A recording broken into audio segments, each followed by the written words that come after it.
Boa noite para todo mundo aí, agradeço a participação de todos aí, às 8 da noite, né, numa quarta-feira, e hoje nós vamos ter a honra aí de receber o Dr. Robert Meves, que é um colega nosso, tem bastante experiência em cirurgia de deformidade, ele é da Santa Casa aqui de São Paulo, e vai nos brindar aí com essa apresentação sobre escoliose idiopática.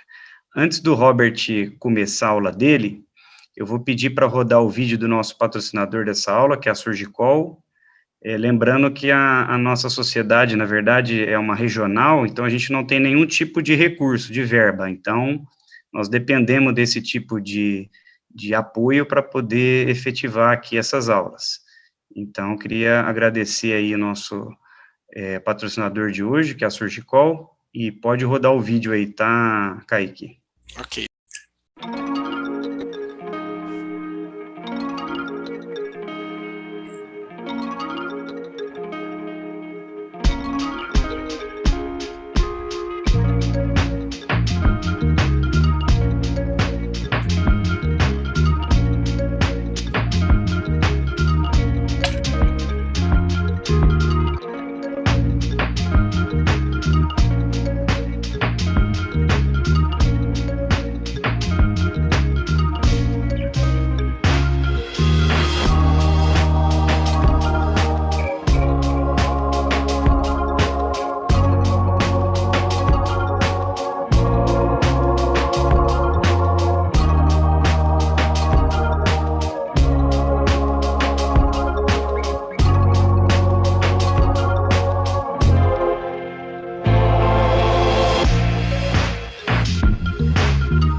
Bom, boa noite a todos. Então, vamos dar início aqui a mais uma aula do nosso curso de educação continuada aí voltado para os nossos residentes.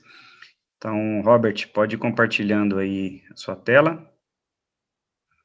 O Dr. Robert, para quem não conhece, é da Santa Casa aqui de São Paulo, coordena o grupo lá da parte de coluna da ortopedia, tem bastante experiência aí no assunto, então vamos aproveitar bastante a aula dele e depois perguntar bastante para ele aí. Obrigado, gostaria de agradecer a diretoria da Regional São Paulo, em especial o Yunis, o Thiago, o Ayrton, pela oportunidade, pelo convite. O objetivo dessa apresentação é passar alguns princípios de escoliose idiopática do adolescente com foco de treinamento para o estagiário. Então, eu vou discutir alguns princípios que eu acredito que vão ajudar vocês a responder qualquer arguição em relação a esse tema, que é complexo, sempre dá debate. Em congresso é interessante, a gente sempre vê colegas com experiência, e muitas vezes varia nível de artrodese ou não, isso muitas vezes acaba confundindo, então eu vou procurar passar os princípios do tratamento, tá? Escoliose idiopática do adolescente e dos estudos diagnósticos, tá? Bom, inicialmente, vamos começar com a definição. A definição é simples e já vem de longa data, que é o desvio lateral no plano frontal, que normalmente não é para você ter nenhum tipo de curvatura, ao contrário do plano sagital. Então, uma forma simples de você definir é uma curvatura lateral na coluna no plano frontal. A definição da Scoliosis Society é quando você passa de 10 graus. É a sociedade que mais estuda essa deformidade. Então, quando você tem uma deformidade acima de 10 graus no plano frontal, você já pode classificar, definir como escoliose idiopática do adolescente. Mas é claro que a deformidade é mais complexa, ela é tridimensional, como ilustrado nessa foto de direita do livro do Moe, que é um livro tradicional. Então você vê que existe uma rotação também. E, na verdade, essa rotação da vértebra, essa deformidade rotacional, geralmente leva à queixa principal do paciente, que é a giba, que é a deformidade do tronco, a simetria de mamas, e que leva a adolescente, muitas vezes os pais, para consulta com um colega que trata a deformidade. O diagnóstico já é na inspeção estática, são das poucas afecções na ortopedia que você faz diagnóstico na inspeção estática. Tá? Porque o exame neurológico é totalmente normal. Se tiver alguma alteração no exame neurológico, como, por exemplo, uma simetria do reflexo cutâneo abdominal, ou um pé cavo, ou alguma queixa neurológica, você já não pensa na escoliose idiopática do adolescente, você já pensa numa causa secundária. Então, na hora que você for descrever a deformidade, tem alguns pontos clássicos que vocês devem comentar. Por exemplo, a simetria do ombro, por exemplo, nessa adolescente, o ombro direito mais elevado que o esquerdo. A simetria do triângulo de Talley, lembrar que o triângulo de Talley sempre tem essa questão, é a medida do alfaiate assimétrica. Você observa o triângulo à direita muito mais, totalmente assimétrico na comparação com o lado esquerdo. A simetria da escápula também é uma queixa relativamente frequente. Muitas vezes a simetria do ombro também uma deformidade que você observa secundária, você vê que o quadril esquerdo é mais proeminente do que o direito. E pode ocorrer uma descompensação do tronco, que nada mais é do que a linha do prumo, a linha média do processo espinhoso de C7 e T1, que são os mais proeminentes. O tronco pode estar descompensado, desnivelado para a direita ou para a esquerda, nesse caso, para a direita. Então, você vê que eu comentei já 8, 9 alterações no exame físico, característico da escoliose do adolescente. E essa é a manobra clássica, que é a manobra de Adams. A manobra de Adams revela a rotação da deformidade. A típica do adolescente é torácica à direita. Aí você vê que realmente a giba está maior a torácica à direita. Então, a manobra do Adams é positiva. Tem outro nome também, que é o teste minuto, que sai nas prefeituras, inclusive como recomendação para os professores realizarem esse teste minuto de screening para escoliose nas crianças nas escolas. Tá? E é importante notar também no plano frontal, observe que a queixa, a deformidade é pior de frente do que a vista de costas desse adolescente. Então, é importante também essa observação da simetria anterior. A manobra de Adams tem que ser feita das duas formas, de costas e também de frente. Por quê? Observe a manobra de Adams de costas, que você vê a curva mais estruturada da giba torácica direita. E você não vê a curva torácica principal, que é uma questão nessa adolescente também. Olha que interessante. Nas manobras de asas de frente, você vê uma curva torácica proximal também estruturada. E isso pode levar a um problema de tratamento quando você não considera o tratamento, por exemplo, cirúrgico das curvas estruturadas. Então, a manobra de asas também de frente para ver a giba da curva proximal, que nesse caso, torácica é à esquerda. Tá? E a causa? A causa ainda é desconhecida. Resposta simples. Qual que é a causa de escoliose idiopática do adolescente? Não se sabe. Em medicina, a gente fala idiopática, é um nome elegante para falar que a gente não sabe. Mas existem algumas hipóteses que são mais aceitas, como a disfunção do corno posterior da medula espinal, que é responsável pela propriocepção. Aquele que no exame físico você testa a articulação, a paciente não olha para ver se está para baixo, está para cima, o dedão do pé. E também a sensibilidade vibratória. Por que isso? Existem algumas afecções neurocirúrgicas que existe a compressão dessa corno posterior da medula que levam à deformidade típica da escoliose idiopática do adolescente, como arco Chiari, por exemplo, como Chiari, e outras alterações. Então, por isso, existe uma das hipóteses. Outra é a disfunção endócrina da melatonina, a disfunção muscular, de densidade óssea, todos estão dentro das hipóteses. Mas hoje a que está mais em voga e a mais discutida é a genética. O que se sabe hoje é que existe alguma questão genética multifatorial. Esse trabalho mostrou um estudo da população brasileira de uma família específica. Então, existia uma região específica com uma alteração do cromossoma que é responsável pela escoliose, que foi muito frequente em vários membros da família. Olha que estudo interessante esse do grupo da Unifesp, realizado, que detectou isso. Aí você fala assim, puxa, mas então é simples, é genético? Não, ela é multifatorial. Existem, inclusive, alguns testes genéticos para falar a respeito do risco de progressão dessa deformidade, do aparecimento da deformidade.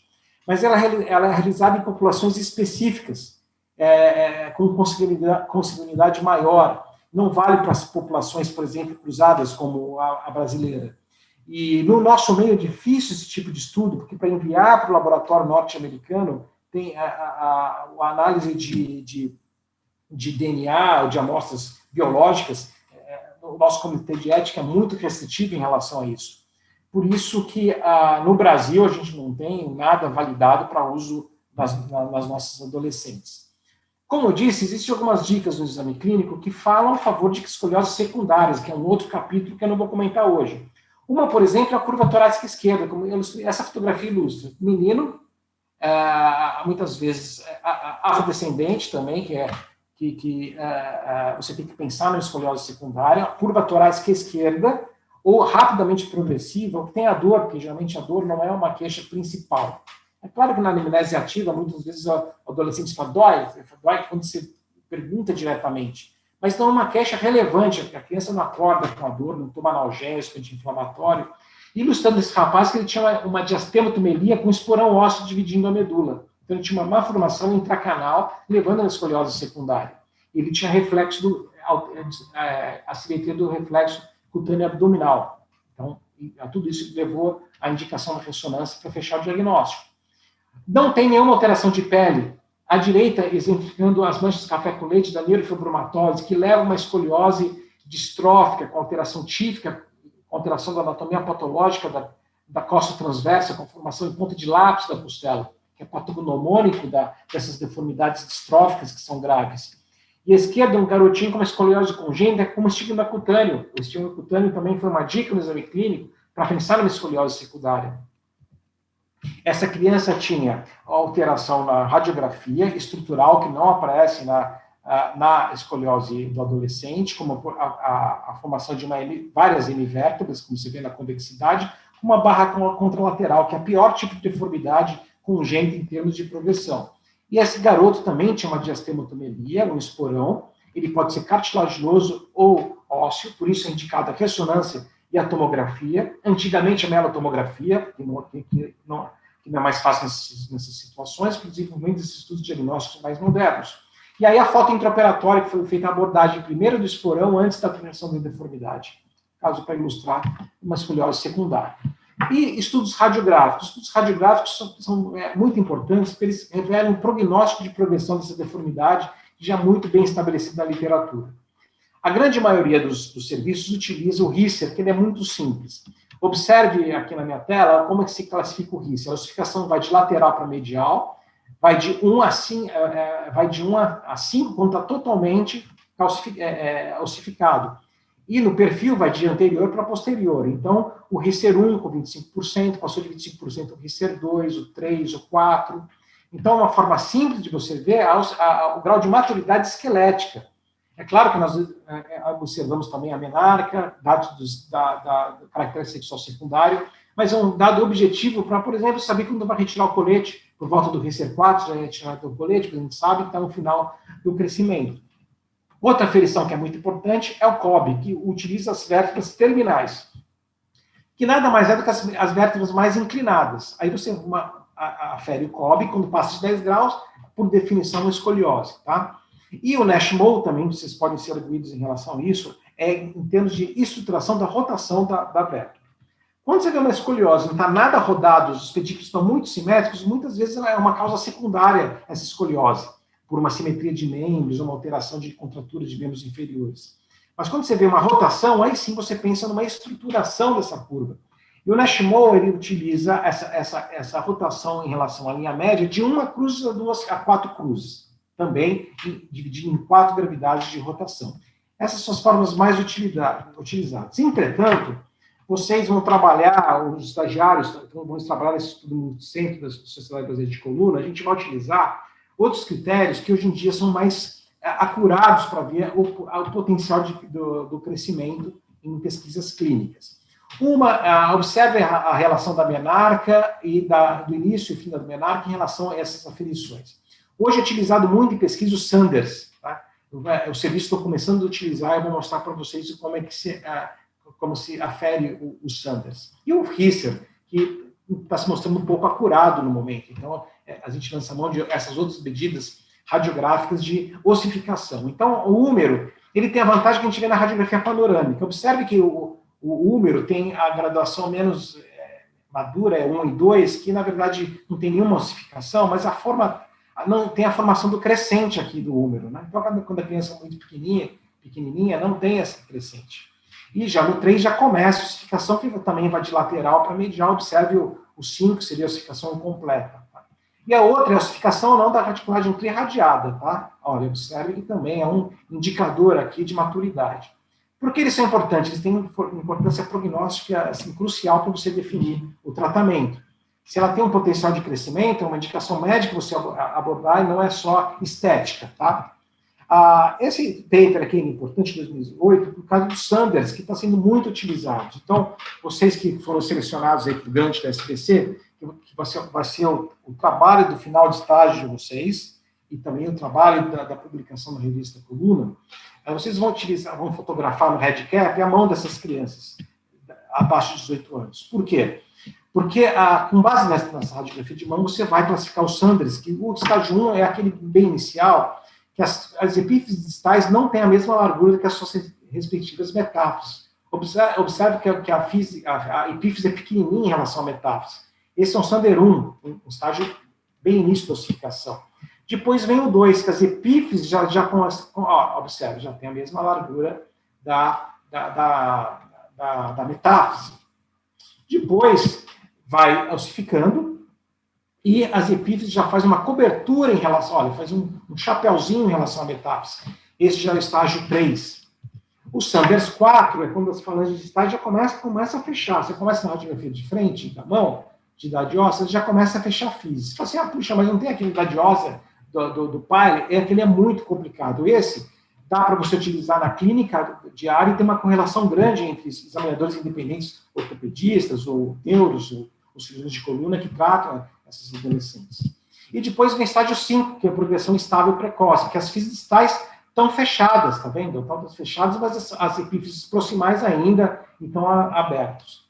O estágio 6, as falanges médias e proximais já estão em fase de fechamento. Observe que uma já começaram a fechar aqui físises proximais e distais das falanges. E o estágio 7, que é aquele que você já começa a ficar tranquilo para tirar o colete, que já diminuiu o risco de progressão da curva, você vê que as FISs já estão fechadas, e só a FIS do rádio está aberta, as outras são todas fechadas.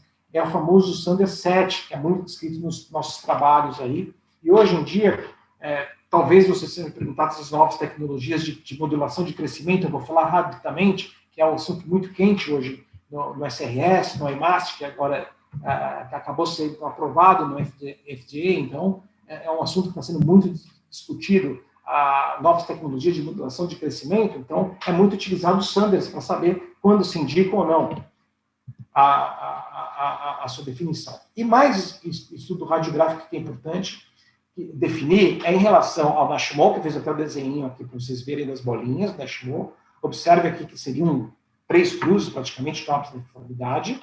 É importante você saber que é a vértebra terminal, que são as vértebras do Cobb, isso é importante também definir, tá? Outro ponto é, qual que é a vértebra apical? A vértebra apical é fácil, aquela que fica mais longe da linha média, tá? E a gente utiliza muito a vértebra apical torácica e lombar para definir qual das duas cruzes a gente vai artrodesar, uma ou as duas, então a vértebra apical também é importante você sempre definir. E a vértebra terminal superior e inferior, como eu disse, é o do Cobb. A vértebra estável, também é muito importante você definir, é aquela que bate, que a linha média cruza. Observe que aqui, nesse caso, essa aqui é a vértebra estável, L4 é a vértebra estável. E a vértebra neutra, mesmo quanto que a vértebra estável, não, é aquela que às vezes coincide, aí facilita a sua vida na decisão da artrodese, mas nesse caso a vértebra neutra é L2 e a vértebra estável é L4, então é diferente. Então a vértebra neutra é aquela que não tem nenhuma rotação. Nesse caso, qual que não tem rotação? L2. Esse desenho facilita, ó, essa é a neutra, o T12 é neutra, tá? Por quê? Ela não está rodada. É uma vértebra estratégica para você definir instrumentação e nível de artrodese. E nesse caso, a vértebra terminal bate com a vértebra neutra, que também ajuda na definição de níveis de artrodese e instrumentação. Esses são princípios importantes que vocês podem ser que não mudam com o tempo, mesmo com esse desenvolvimento das instrumentações. É um princípio que é utilizado até hoje. Tá?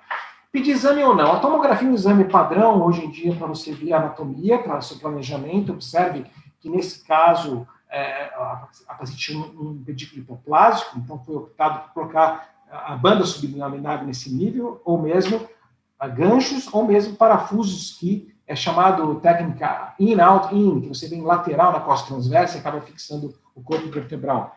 Então, ele do ponto de vista acadêmico, ele não é mandatório, mas ele ajuda, a meu ver, no planejamento. E hoje em dia, a neuronavegação está subindo, está ganhando espaço muito em termos de novas tecnologias. Então, tem a questão da radiação inicial, mas depois no operatório, como se navega sem radiação, acaba ajudando. Mas é um exame que eu vejo alguns... Não, do ponto de vista acadêmico, não é mandatório, mas ele ajuda no planejamento.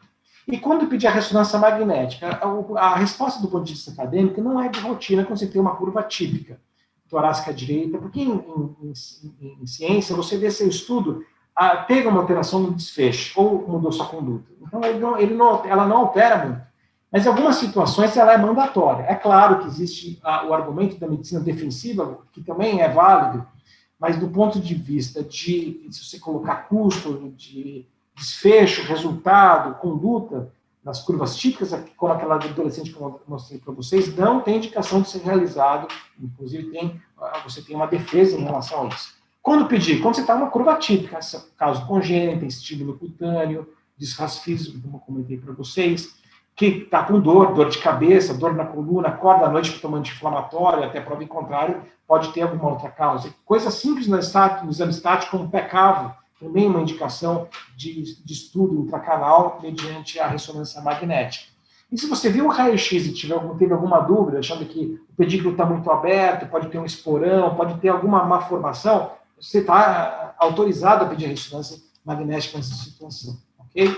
E como se avalia hoje essas pacientes? Hoje em dia, como em todas as afecções em ortopedia, critérios funcionais baseados no paciente. É claro que todos comentam a radiografia, eu corrigi 80%, 90%, eu zerei a curva, mas O mais importante é você ter um trombo nivelado, um trombo compensado, que isso leva a um resultado estético satisfatório, um resultado funcional satisfatório, com todos esses pontos de questionário que são arguídos para o paciente de forma satisfatória. Existem pacientes que fizeram a curva e acordam com o tronco totalmente descompensado, com o desnivelado, e quando você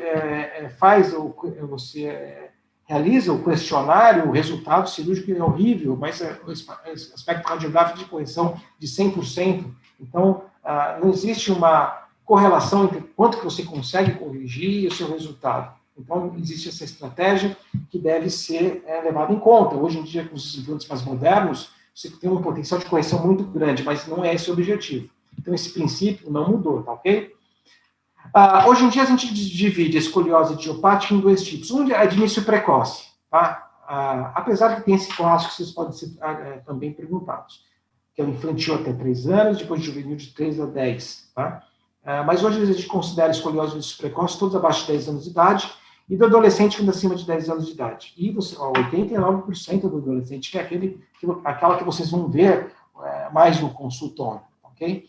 A do adolescente é torácica direita, a juvenil tem já características da curva torácica direita do adolescente, e as curvas infantis, em geral, são mais para a esquerda, tem algumas características dessas curvas idiopáticas infantis, que eu não vou comentar porque não é o foco dessa apresentação, que é a escoliose idiopática do adolescente, que aparece por volta de 3%, essa incidência, de 10 graus 3%, depois cai para 0,3% quando mais graves, de 20, e depois menor ainda quando é 30 graus. Então, essa é a incidência da escoliose que a gente está discutindo. Se você pensar em população em geral, com certeza você vai encontrar esses pacientes no seu consultório.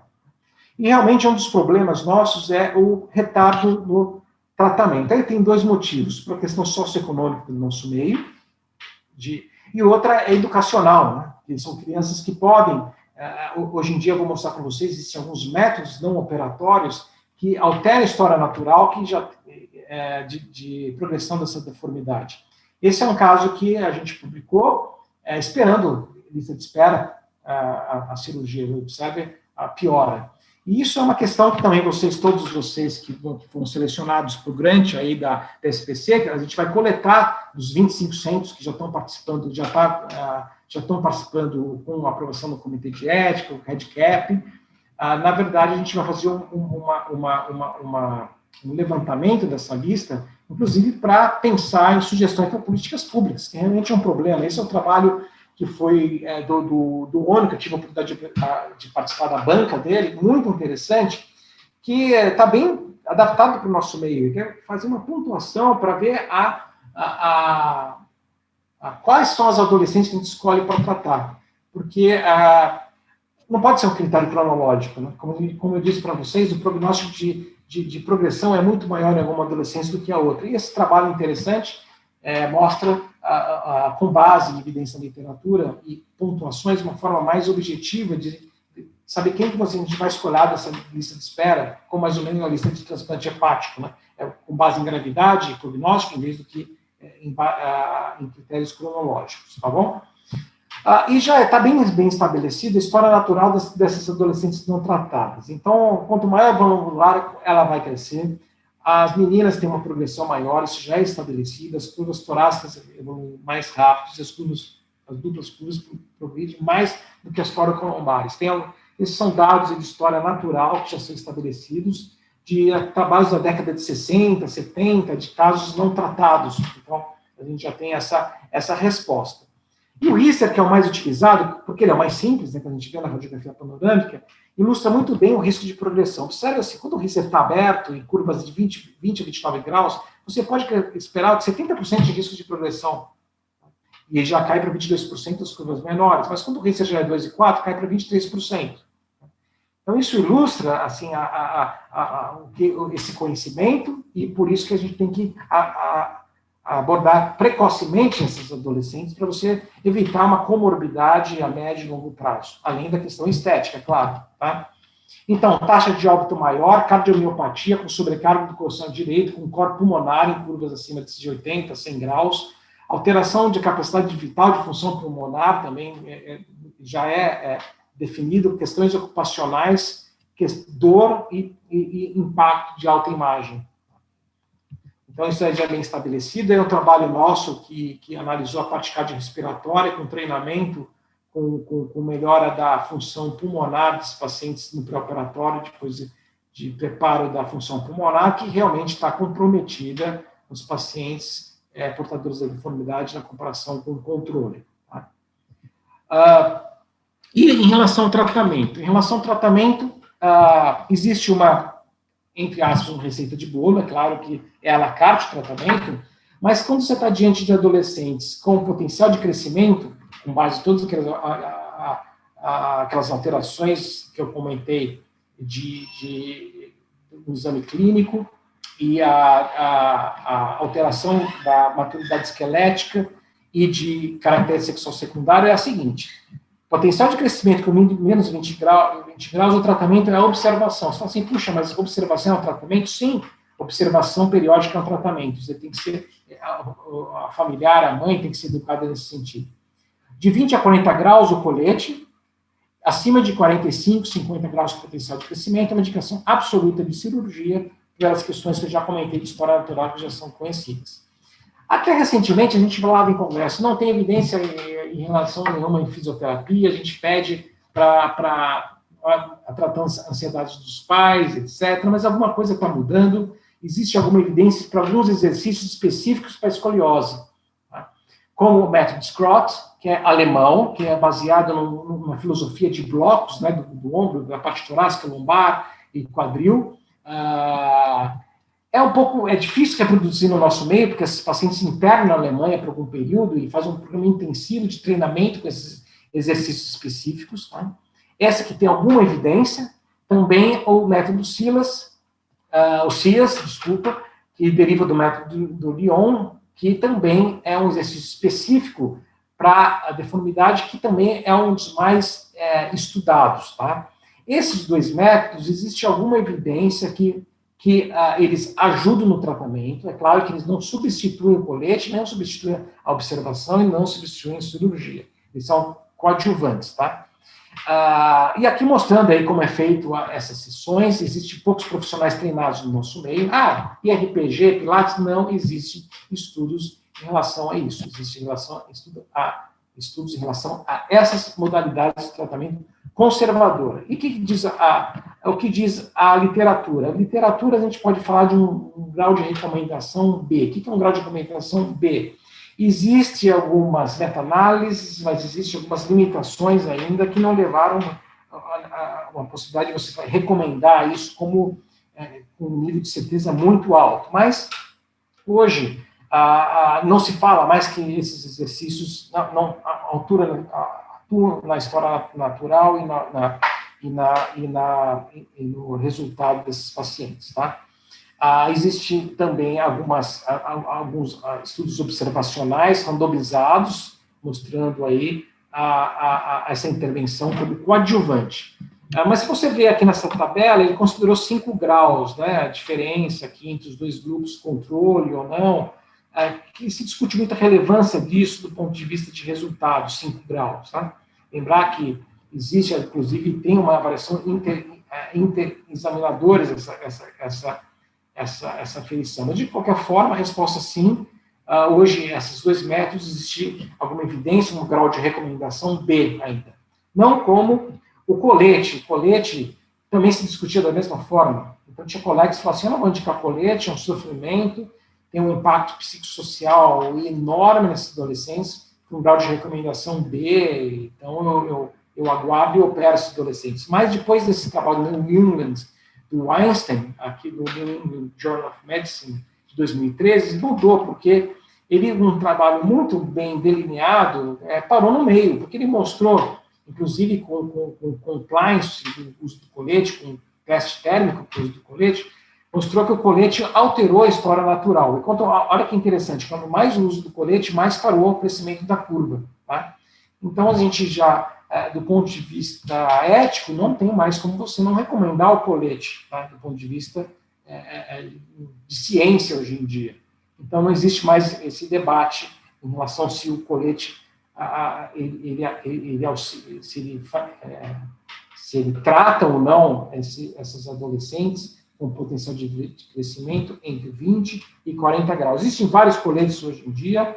É interessante que antigamente a gente utilizava muito no Milwaukee, aquele que subia até aqui em cima. Hoje a gente consegue resolver a grande maioria com TLSO, abaixo de T7, você consegue colocar os apoios, adaptar os apoios. Existem vários coletes no mercado, simétricos, não simétricos, 3D, que não vou entrar no mérito dessas novas tecnologias, mas o ponto que o famoso colete tradicional, com os apoios bem posicionados e uso adequado, nós temos um grau de recomendação hoje em relação ao colete. Então, existe mais debate em relação a isso.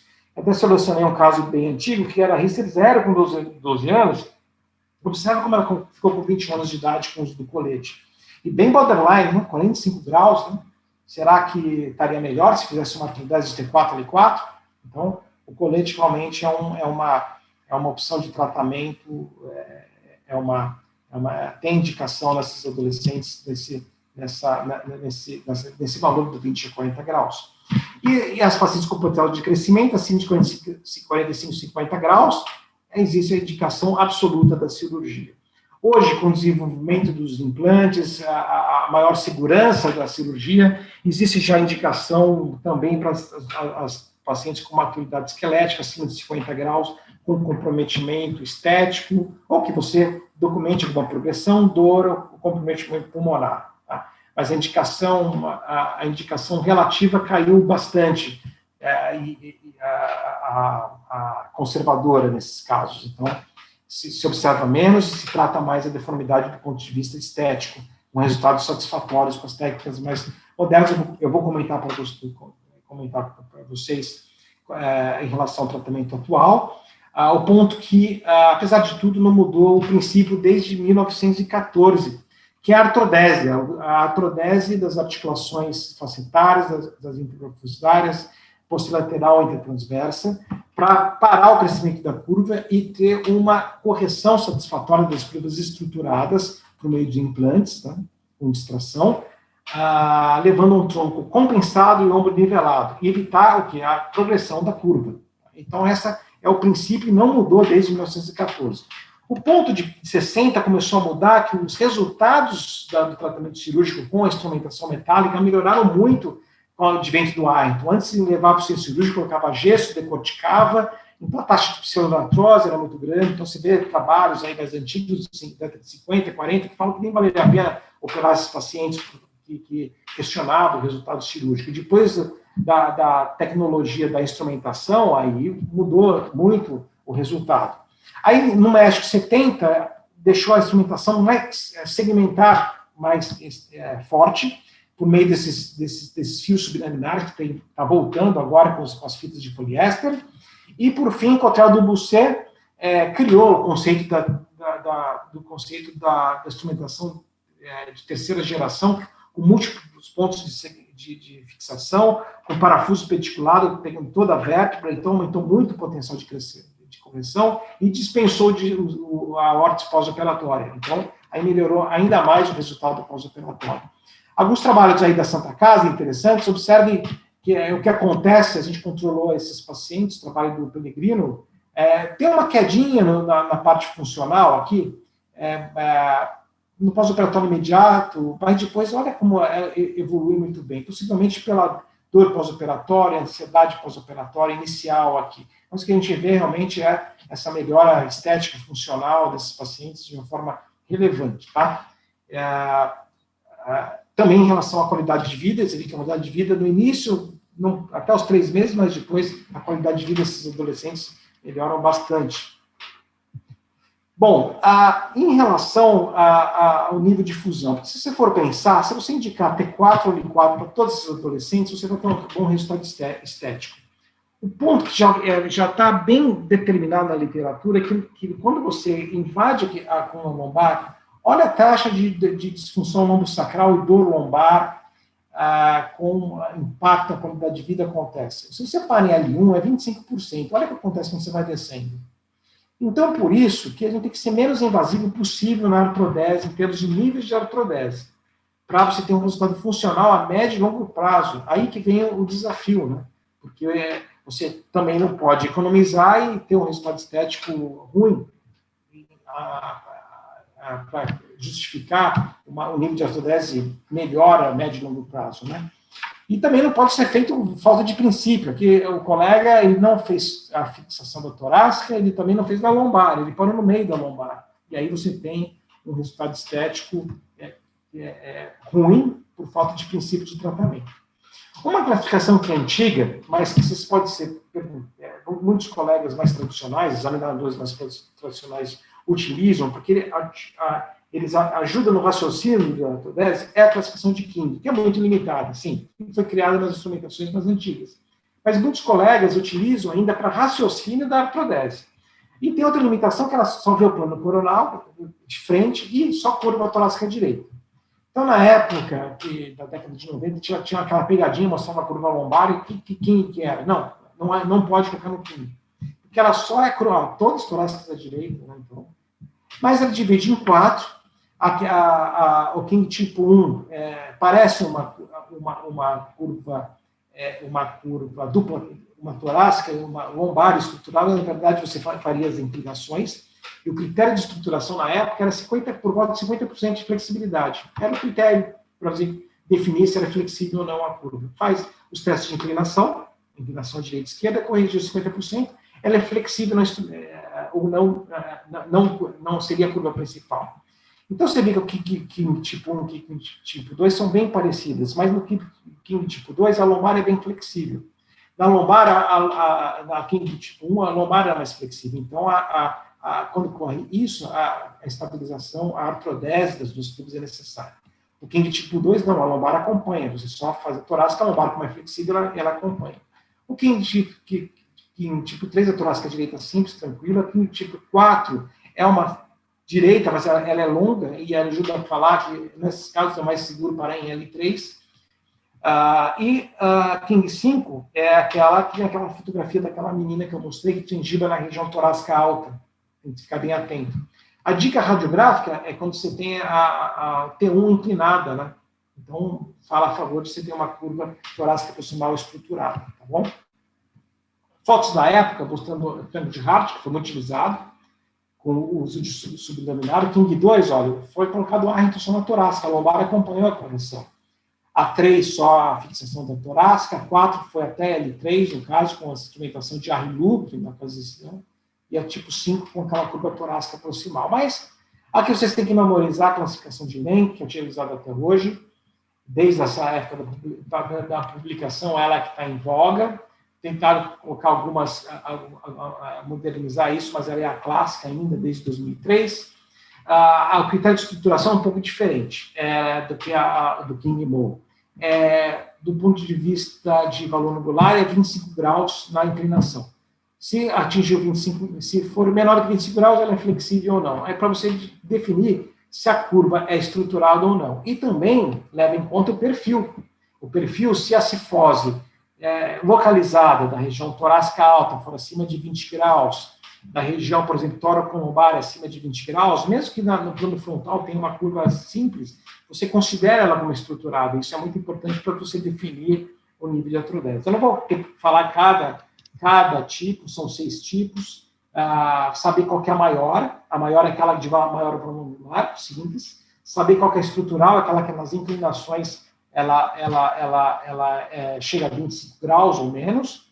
No perfil, se tem uma cifose localizada de 20 graus, você considera também uma estruturada, tá bom? Há um modificador lombar, quando você passa pelos pedículos do tipo B, e quando é aquela que foge da linha média, tipo C. E em relação à cifose torácica, ela é normal se está de 10 a 40 graus, menos ou mais em relação a esse valor. Isso, infelizmente, tem que ser memorizado, ok? Isso aí, hoje é a classificação para quem trabalha com essa deformidade do dia a dia. E aquela King 4, aquela tipo que eu falei que ia ser longo, também tem, além que um AR e um AL, que também pode vir alguma questão em relação a isso, tá? E nada mais é do que o seguinte, quando o L4 está inclinado para o lado da deformidade da curva, ela é um AR, tá? E uma L é quando o L4 está inclinado para o lado contralateral. Por que isso é importante? Quando ela está inclinada para o lado direito, é mais um critério a favor para você descer um pouco mais um nível só, né, nível de artrodese. Vocês vão ver em congresso que é muito debatido, né, o nível que vai parar ou não. Aí eu vou mostrar alguns casos de erro de nível de artrodese com resultado insatisfatório só para ilustrar, tá bom? O nível de artrodese dá muita discussão mesmo. Então, a outra classificação que auxilia é a que vocês devem também ter um conhecimento, é a de Such. Tá? A de Such fala o seguinte, quando você tem a parte distal da sua artrodese, quando a neutra, lembra qual que é a neutra? Aquela que não está rodada. Básica terminal, qual que é a terminal? Aquela do cobre. Ela é a escolha para você finalizar a sua artrodese. Como esse caso aqui, a neutra coincide com a terminal, T12 foi escolha nessa artrodese. Ok? Agora, existem as situações como aquelas C-longos, que eu mostrei para você aqui em 4, que não bate como aquele caso inicial da minha apresentação, mostrando os critérios radiográficos que nós utilizamos. Então, se você for ver, a vértebra neutra está 2 a 3 níveis distais da vértebra terminal, que é a vértebra do cobre, né? Então, baixou mais um pouquinho. Nessa situação, você pode pensar em parar na neutra, aquela que não está rodada, menos 1. Você pode subir mais um nível, aí você acaba economizando um nível de artrodese. Você vê que a média longo prazo, isso dá diferença. Tá? E a região lombar também dá muito debate. Parar em L4 ou L3? Existe também, o Such criou esse raciocínio para ajudar isso. O Nashimon ele leva em conta. Se o Nashimon está muito rodado, é melhor parar em 4. Se o Nashimon está pouco rodado, aí o critério foi 2, você pode parar em L3. E você, nas inclinações, vê se o L3 consegue passar a linha médio sacral. Tá? Se ele está tocando e consegue passar, você tem mais segurança de parar em L3. Se você não está na inclinação, como esse caso, não está passando a linha média L3, e a vértebra está muito rodada, é melhor você parar em L4. Então, também é um critério que ajuda aí. É claro que existem outros fatores, em discussões avançadas, vocês vão ver que cada autor tem um critério, mas esses daqui são geralmente os mais questionados aí para você definir o seu nível de artrodese, ok? Outro ponto é quando artrodesar a curva de cima, a torácica proximal. Existem algumas dicas, é difícil também, nivelamento do ombro é capítulo de discussão em congressos, em livros, mas existem algumas regras básicas. Uma é se ela é estruturada, a critério de Lindgren aos 25 graus, por exemplo. Os critérios de Kimosis nas inclinações, ela não corrente mais de 50%. Então, nesses casos, é interessante você subir essa artrodese. Ou se você tem o ombro que está nivelado, aí é um problema, porque você pode levantar ele. Se você vê que o ombro está nivelado, o T1 já está inclinado, é uma curva estruturada. Se você tem um Adams com a curva atrás proximal estruturada, você tem que pensar em estabilizar a curva proximal também. Então, essa é a dica, tá? É a estruturação e o nível dos ombros, tá bom? A elevação, ou se o ombro está no mesmo nível, e se é pouco flexível, isso aí é outra referência aí. E hoje em dia, com os instrumentais mais modernos, a correção é potente, então você tem que ficar muito atento para a descompressão dessas curvas secundárias, tá? Então, muita correção natural, às vezes você tem que invadir aí a curva proximal. Em termos de instrumentação, eu já falei dos fios subliminares, foi muito utilizado. Na verdade, ele corrige bem na cifose dorsal, porque você acaba fazendo uma osteotomia meio de ponte, né? O que é a osteotomia de ponte? Você tira um pouco das facetas, os ligamentos posteriores para passar a marrilha ou a banda. Hoje em dia está em voga novamente, fiz até uma fotinho aí da banda. Ele é uma opção interessante para quando tem pedículos hipoplásicos, você consegue muitas vezes uma correção do perfil melhor do que colocar parafuso em todos os níveis sem a liberação posterior dos ligamentos das facetas. Hoje você tem que estar treinado de uso dos ganchos, porque eles também podem ser utilizados em casos ou que você tem uma perda de parafuso, ou quando você tem um pedículo hipoplástico. Observe um gancho pedicular. O gancho pedicular é aquele que tem uma patinha de 2. Então você abraça o pedículo, tá? E ele tem a vantagem de você não invadir o canal vertebral, então ele é seguro colocar, tá? E aqui eu estou no gancho laminar, que também é um ponto de fixação importante, e o gancho de transversa, que é um ponto também de fixação interessante, que é utilizado por vários cirurgiões no ápice das estabilizações, para evitar cifose progressiva no final da artrodese, que é a cifose proximal juncional, e às vezes a fratura juncional proximal, ok? Bom, em relação ao princípio de correção, nós temos a translação, que foi a mais utilizada no passado. O Cottrell teve a ideia de você derrodar, mas na verdade ele fazia uma translação, né? Porque você rodava a haste nos ganchos aqui, e você não derrudava muito a vértebra, você derrudava aqui a haste e fazia uma translação. Né? E a artrodese in situ, como está ilustrado aqui na haste. Tá? E também tem uma correção, que é o cantilever, que nada mais é do que você mudar a haste e você levar a haste para deformidade. É muito potente essa forma de correção. Na prática, vocês vão ver que a gente faz um mix de todas essas correções de acordo com a curva também. Tá? Então, você acaba fazendo um mix aí vamos ilustrar alguns casos. O Larry Luke foi muito utilizado, né? Tá? O King tipo 2, ou seja, que a gente utilizou nessa época, corrigir a torácica, a lombar acompanhou. Olha como corrigiu o perfil, né? Com os sublaminares. A técnica clássica de Cottrell do Doucet, que era só gancho, também uma curva parecida, né? Só gancho.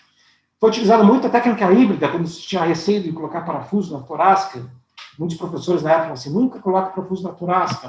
A gente fazia muito a técnica híbrida com correção satisfatória aí da deformidade.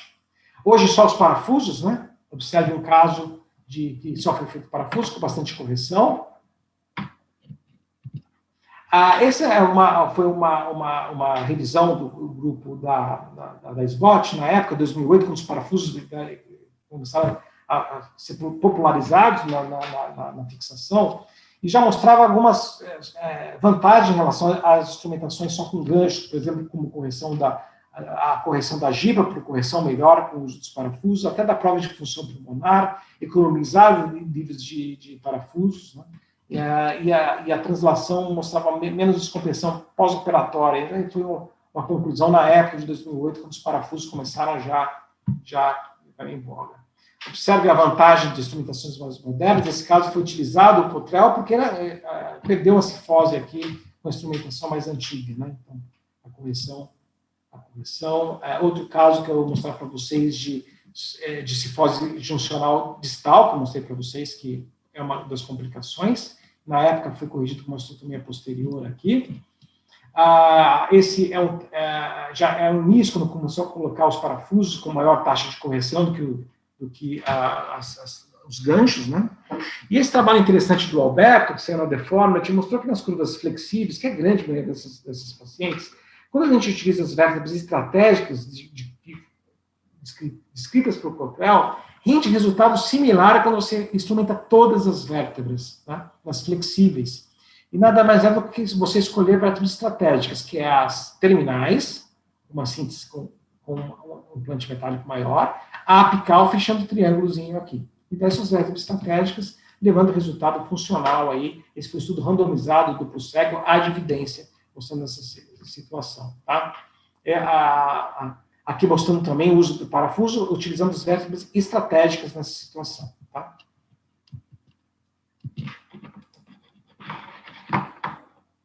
Agora parou, mas voltou.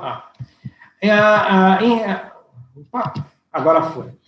Em relação à via de acesso anterior e toracoscopia, foi um investimento aí da década de 90, até Fulton-Croft, na época, treinado, a gente fez bastante tratamento em animal. O ponto é que essa técnica caiu em desuso porque a morbidade foi maior em relação à toracotomia. Esse caso foi um caso que o quilotórax pós-operatório, aparece leite aqui no pós-operatório, né? Então, é uma via que complicava nesse aspecto, tinha quebra de material de síntese na parte proximal, maior taxa de pseudoartrose, e o crankshaft, que é o crescimento desses discos intervertebrais com a fixação posterior, caiu muito com o uso dos parafusos pediculares. Então, com os parafusos pediculares, com essas fixações mais modernas, caiu em desuso. O ponto é que hoje está voltando, aquele que eu falei para vocês em relação ao VBT, que nada mais é do que uma técnica de modulação do crescimento. Ele utiliza uma adolescente que tem potencial de crescimento, é colocado por via toracoscópica os parafusos. Quem teve experiência com Dynes no nosso meio sabe como é que é esse cabo que fica aqui, por isso que ele não aparece no raio-x, né?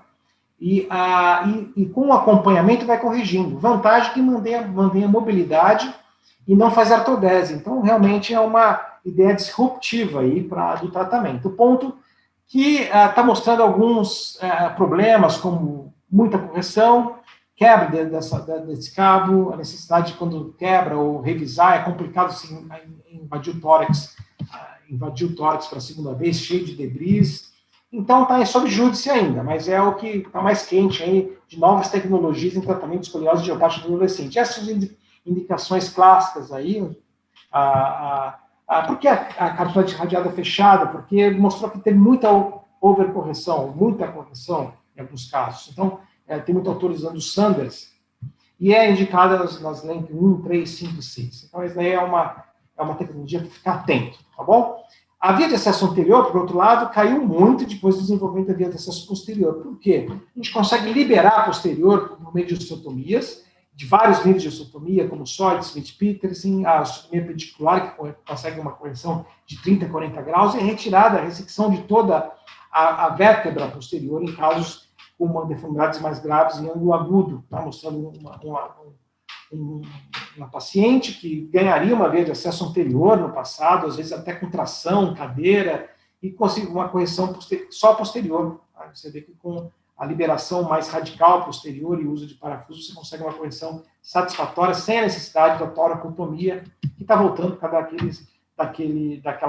dessa nova tecnologia, a discussão em relação à via de acesso anterior. O potencial, a monitoração neurofisiológica é outro ponto que entrou para ajudar muito, com o potencial sensitivo, os fatores de alarme com queda de 50%, o motor com acima de 100 volts, aí é um sinal de alerta importante, estímulo direto para o parafuso também, ele ajuda para afastar que tem risco de implante dentro do canal, aumentando de forma multimodal, não é 100%, mas olha como fica a sensibilidade e especificidade do método, ok? Em relação às complicações, eu vou mostrar alguns casos de complicações, só para finalizar. Esse paciente tinha um sinal de Landin. O que é o sinal de Landin? É aquela curva que tem torácica e lombar, que a lombar é bem flexível, 15 graus, só que o tronco, quando ela é descompensado no pré-operatório um pouquinho para a esquerda, você pode esperar problemas. Né? A gente teve 4 problemas desses pacientes, só que uma só precisou de revisão, porque às vezes acaba acomodando com o tempo. Olha o sinal de Landin aqui. Curva, paciente com tronco já descompensado para a esquerda prévia. Curva flexível, tudo bem, mas nesse caso foi tentar uma seletiva e foi necessário a artrodese lombar, e a gente não conseguiu definir na nossa série fatores de corte para a decisão, quando fazia ou não a seletiva. Então, é um debate grande. Essa paciente parou em L3 em vez de L4, olha o que aconteceu com o tronco dela. Tá? Então, os critérios de definição de artrodese são muito importantes para evitar problemas. Essa adolescente teve uma infecção grave no pós-operatório, mas deixamos os implantes até a consolidação. Até hoje ficou implante. Então, mostrando um caso complicado com infecção, e uma complicação inesperada, que a paciente ficou cega no pós-operatório. Então, não achando que fosse psicológico, não, mas realmente ela teve um AVC isquêmico hospital, dissecção da artéria basilar, aí mostrando os neuros que entendem melhor, pode comentar depois, e acabou resolvendo ambulatorialmente com anticoagulante. Ok? Eu vou fechar essa apresentação falando que, com base na história natural da deformidade, conhecimento da evolução da deformidade e as comorbidades associadas, definem que o tratamento precoce evita cirurgias e a comorbidade dessas adolescentes a médio e longo prazo. E, mais uma vez, gostaria de agradecer. Passo para o Iones aí a palavra.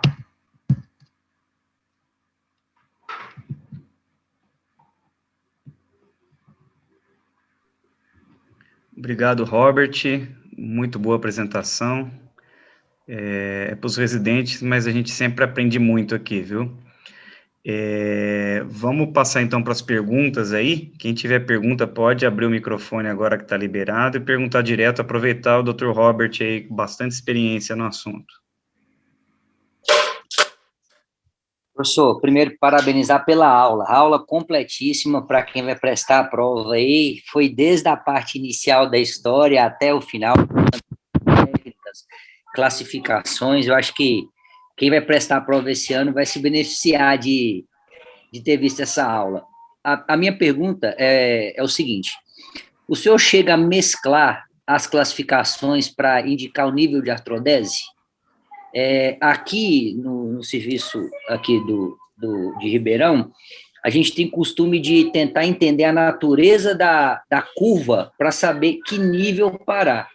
Então, algumas vezes eu cheguei até a mesclar a classificação do SUC para tentar achar o nível de artrodese distal e usar a classificação do Lenk para poder fazer a parte proximal, a parte T3 e T2. O senhor chega a utilizar algum tipo de mesclar essas classificações para indicar o nível de artrodese, a fim de encurtar a instrumentação? Sim, eu tentei pensar em todas as classificações que são mais utilizadas aí para definir nível de artrodese. Eu acredito que dentro dessas possa ter alguma pergunta em relação a são as principais, né? Mas realmente dá muito debate esse congresso, porque é um assunto muito difícil, não tem uma receita de bolo, e nenhuma classificação é a bala de prata para você definir. Eu uso essa classificação para o nível de artrodese. Então, eu concordo, eu faço um mix aí, à la carte. Eu utilizo o King Mo, as inclinações, para ver qual que é. Eu utilizo o Lenk, inclusive o SUC. Agora tem essa do Lenk 1AR, 1AL, para ajudar a circunvalizar um pouco a lombar. E às vezes eu utilizo também, por incrível que pareça, tração, paciente anestesiada. O paciente está anestesiado, a gente muda a curva. E aí, quando o Landinho estava com a gente, ele falou assim: peraí, vamos fazer uma tração, olha só, muda a personalidade da curva na tração, principalmente nas graves anestesiadas. Então, na verdade, é um mix, realmente. E eu me lembro quando eu fazia treinamento, que eu ia para os congressos, que isso não é possível, ninguém sabe nada de escoliose, cada um fala de artrodese ou não, mas é que é um assunto complexo mesmo, e cada autor ou colega com muita experiência tem o seu critério, né? Mas tem que lembrar dos princípios, né? O que é uma vértebra estável, o que é uma vértebra neutra, e tem que ter um racional por que você vai fazer esse nível de artrodese, né? Eu acho que acabando errando está dentro daqueles casos de complicações inesperadas, intercorrências inesperadas que podem ocorrer. Certo. Obrigado, professor. Deixa eu dar os parabéns aí para o Robert, como sempre, puta aula didática pra caramba, como todas que se acaba dando, né? Maravilhosa. Tem uma pergunta aí que colocaram no grupo, deixa eu fazer. Então, o Leonardo aí está perguntando sobre o colete, Robert. Quando indicado o colete, se você sempre orienta o uso de 23 horas por dia. E deixa eu aproveitar, já que ele tocou no assunto do colete, que você mesmo já falou, um assunto bem complexo. Os pacientes recusam pra caramba o uso do colete. É quase que impossível hoje em dia menina, moça de 13, 14 usar colete. Como é que se tem feito esses pacientes usarem um colete? Realmente, assim, o problema é que são adolescentes, né? Então, é um problema isso, e era um problema muito maior na época do Milwaukee, porque o Milwaukee não tinha como esconder. Então, eu me lembro na Santa Casa que, assim, as adolescentes voltavam com gesso novo, com colete novo, e sem a marca dos apoios, né, que é bem característicos, né? Mas hoje, como existem esses coletes TLSO, eles escondem na roupa. Então, o adolescente usa a roupa por cima e ninguém vê, né? Até para curvas de T8, T9, você consegue moldar o colete TLSO. Então, ela vai para a escola com a roupa por cima, né? E realmente é tempo dependente, então tem que usar direto mesmo. 23 horas por dia, pode tirar para atividade física, para fazer algum hobby, mas tem que usar direto mesmo. Isso que a evidência fala isso. Acho que tem que ser compartilhado isso com os pais enquanto adolescente, mostrar, educar e ter a decisão compartilhada, né? Porque se você mostrar que realmente que vai alterar a história natural nessas adolescentes com potencial de crescimento, de 20 a 40 graus, evitar a cirurgia, né? E muitas aderem hoje em dia, né? Então tem que explicar bem, mas realmente é um problema, né? E hoje em dia o colete tem várias opções, tem os coletes assimétricos, 3D, então cresceu muito as tecnologias em relação ao colete, né?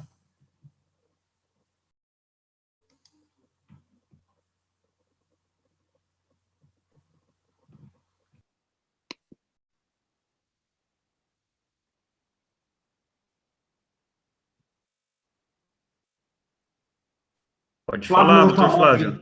Oi, Robert. Oi, Eduardo. Oi, Deixa eu fazer uma pergunta, então. Pensando aí no tipo mais comum da escoliose, que é o tipo 1, mais frequente, né?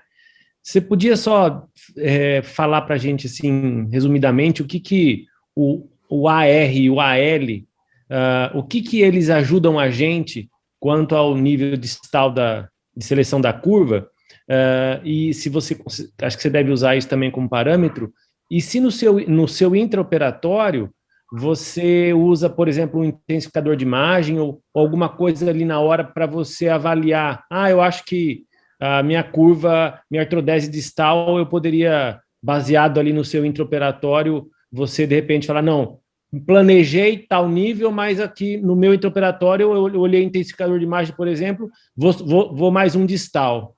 O que você pode falar alguma coisa sobre isso? Em relação ao nível distal, assim, eu procuro já. É difícil, eu não lembro uma ocasião que eu mudei de ideia com base no achado da escopia intraoperatória, né? Porque posicionamento, né? Então, geralmente eu faço esse estudo antes, né? E esse link, um AR, um AL, ele ajuda a raciocinar, como o Ayrton disse, é mais um fator para ver se eu consigo economizar nível de artrodese, né? Que são aquelas torácicas à direita, que é o C longo, né, maior, que seria o Lenk, o King 4. Então, em geral, nessas curvas, eu procuro parar sempre em L3, né? Agora, se é uma R que está muito inclinada, aí eu durmo mais tranquilo, descendo um pouco o nível de artrodese, né? Para evitar uma descompensação pós-operatória. Mas acaba juntando os dois, né, o SUC, o Lenk 1AR, 1AL, para poder definir se eu vou economizar um nível ou não, né? Porque você vê que a média de longo prazo dá muita diferença se você economiza um nível aí na região lombar baixa, né? Mas é difícil. Você vê aquela adolescente que complicou, parou em 3 e ficou estaticamente, ela não ficou bem, né? Então, é um assunto muito difícil. Mas eu não me lembro, não sei dos colegas, se já mudou conduta em relação a distal com base em achado de escopia. Talvez quando é ombro, né, sobe a escopia, vê se o ombro ficou nivelado. Agora, distal, eu não me lembro nenhum caso que eu tenha mudado. Não sei se o Thiago, o Ayrton, quem lida com deformidade, se mudou conduta no intraoperatório pelo achado da escopia. Professor, eu tive a oportunidade de operar uma escoliose de origem mesenquimal, né? Marfan. Então, quando você posiciona a paciente de Marfan, que ela tem uma frouxidão ligamentar, eu já vi, que eu opero junto eu e o professor Elton, né? Então, a gente olha lá e você vê que ela cede um pouco, ela adapta a mesa, aí você pode até pensar em mudar, mas na idiopática mesmo, é raro a gente mudar a programação que se faz no dia antes ou na semana antes da cirurgia. Na escoliose idiopática, acho que pouco provável mudar a distal. Proximal, eu concordo com o senhor. O ombro, muitas vezes, você fica em dúvida ali, T3, T2, T4, e na hora que você corrige, que a gente tem o hábito de colocar o fio do bisturi elétrico no início da artrodese no final e tentar fazer uma escopia linear e ver como é que ficou, se ficou equilibrado. Então, acho que essa tática aí funciona bem. Eu queria aproveitar até para tirar uma curiosidade e ver a experiência do senhor com isso. Com relação à maturidade sexual, aqui é o que mais frequente uso, e que eu acho que a maioria dos colegas usam, até o Fabiano, que tem experiência aqui bastante com escoliose, está presente aqui lá de Rio Preto, com relação ao Risser, né? O senhor tem usado mais alguma coisa que não o Risser? Porque eu tenho caído do cavalo em alguns casos, né? A gente acha que está maduro e não está, muitas vezes acha que está imaturo e não está. o senhor ter usado algum critério que não seja só o Risser no dia a dia, na prática? Então, a gente realmente sempre usou mais o Risser, né? No dia a dia, inclusive para decidir se vai tirar o colete ou não. Mas realmente, o que a literatura está mostrando? Que o Risser muitas vezes não é acurado. Existe Risser que eles ossificam um Risser, tipo um Risser curto, né? Ele ossifica antes e acaba confundindo, né? E a gente que trabalha com pesquisa, a gente está até montando um projeto para pegar, que vocês estão participando, né? Da lista de espera dos escolioses, né? E quando a gente manda qualquer trabalho para publicação, um dos revisores fala assim, você só usou Risser por quê? E não aceita porque você não usou Sanders, não usou... Então, hoje em dia, assim, temos que mudar a prática. Eu tenho dificuldade também, mas eu fiz até um slide por causa disso. Eu já pedi para os meus fellows imprimir isso, para botar na parede ali, a gente vai começar a usar esse Sanders para poder começar, para a gente poder discutir com os colegas de fora, né? Hoje em dia é o que eles estão usando por essa dificuldade, mas eu já conversei uma vez, teve uma reunião do Núcleo de Deformidades do Sírio, e coloquei essa mesma pergunta, pessoal, quem está usando Sanders? Todo mundo usando. Aí eu falei assim, e aí, é para usar? Isso aqui? Eu falei assim, eu acho que a gente tem que começar a usar. Foi um consenso lá, né? Então, acho que é questão de hábito, né? E imprime lá e utiliza. Né? A desvantagem é que precisa fazer um raio-x a mais, né? O risco no panorâmico, você vê o número, você vê a radiada. Inclusive, eu vi um trabalho na SRS que eles preconizavam fazer o raio-x com o pé, com a mão assim. Né? Imagina a dificuldade, panorâmico já é difícil medir, se fazer assim, o técnico vai ficar maluco, né? Então, o que eu acho que eu não sei a opinião de vocês, de falar para os centros, pedir um raio-x de idade óssea. Aí faz, a gente fotografa, deixa no headcap, depois a assistente de pesquisa vai lá e faz o Sanders para a gente, entendeu? Mas acho que a gente tem que ter, né? Não pode deixar de ter. Eu vou aproveitar, vou explorar o senhor um pouco aqui, aproveitar a pergunta do Renê. O Renê está sempre aqui presente, prestigiando, e ele faz uma pergunta mais de quem já opera bastante. Na escoliose do tipo 5C, uma radiografia com tração, antes de posicionar na mesa operatória, te ajuda a definir o nível distal? Eu vou emendar a pergunta dele outro. Se eu tenho usado o ELS, tem mudado o seu nível de artrodese com esse exame? Então, assim, geralmente o nível distal, mesmo as curvas lombares, eu já vou... Eu acredito que é difícil na escopia, ou mesmo fazer um raio-x no operatório e mudar a conduta nas idiopáticas. Então, a resposta é não, gente. Eu uso as inclinações, tração, e já vou sem essa preocupação na cabeça. Assim, se eu errar, vai ser um erro consciente, né? Mas é uma boa questão, né? Porque muitas vezes são curvas flexíveis e muda comportamento ali quando está anestesiado, deitado. E essa outra classificação eu não utilizo. Como é que ela é? Você está utilizando? Não, a radiografia do ELS. Como é que é? Não utilizo. O ELS, que é aquele exame de radiografia agora, que ele tem baixa carga. Sim. É o que o Fleury trouxe para o Brasil, né? Isso. Sim. Eu peço em casos selecionados, porque tem um custo do paciente de mais de R$1.000, R$1.200, R$1.300, etc. Eu acho que ele é válido na escoliose do adulto, tá? Porque aí ele estuda a questão dos mecanismos compensatórios, que não é uma questão muito grande na escoliose idiopática do adolescente, o desequilíbrio da pelve, o desalinhamento sagital, né? Então, mas quando o paciente é muito diferenciado, eu peço, porque é um estudo a mais, com pouca radiação, e dá um detalhe grande, os familiares adoram aquele exame, é lindo, né? Mas geralmente, quando vai fazer deformidade do adulto, eu peço para os pacientes investirem esse valor, porque realmente para estudo da compensação Mas seria interessante para esses adolescentes, eu penso, inclusive para o acompanhamento, por causa da radiação, né? Porque a radiação é bem maior, é baixa, né? Mas só que a limitação do nosso meio é o custo. E uma pergunta, vocês têm problema com radiografia panorâmica para fazer de bem feita no serviço público? Que a gente não está conseguindo, tem que fazer colar as radiografias para sair a panorâmica, é um problema isso, né? Então, a radiografia panorâmica é uma que a gente utiliza, eu estou tendo problema mesmo de conseguir radiografia de qualidade no sistema público.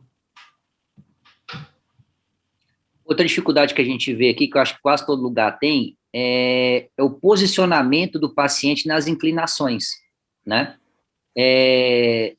Já vi de várias formas. Tem gente que faz deitado, tem gente que faz em pé.